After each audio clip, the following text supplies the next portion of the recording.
tanong na bumabagabag sa isipan ko. Hanggang ngayon, malabo pa ring makatanggap ng sagot mula sa'yo. Ay mali, nasagot mo na pala. Nasagot na pala sa paraan ng mga kilos na pinapakita mo. Mga pinaparamdam mong nakakalito, alin nga ba ang totoo sa mga kasinungalingan mo? Imbis na suriin ko yung mas lalo lang gumulo. Matagal na akong mulat. Sadyang ayaw ko lang tanggapin na mauwi sa wala ang lahat. Lahat ng aking sakripisyo, lahat ng mga pagtitiis ko, makita mo lang ang halaga ko. Nanatili ako nagbulag-bulagan sa'yo. Nakatunayan, nakikita ko naman na hindi na ako ang sinisigaw ng puso mo. Dahil kada magtagpo ang ating mga mata, tila ba sila'y nakikiusap sa akin na bitawan na kita.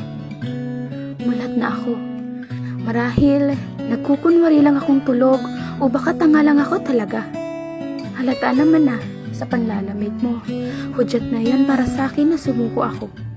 Binaliwala ko lahat ng pumupulang sinyales pagkat kahit anong gawin ko sa puso ko, hindi kita maalis-alis.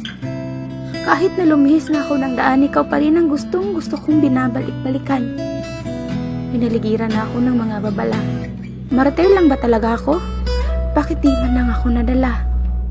Pero, binalaan na kita na habang baliw pa ako sa'yo ay umayos ka na. Dahil baka isang araw, bigla akong gumaling sa katangahan kong ito. Huli mo nang mapagtanto, nakawalan pala ako sa'yo.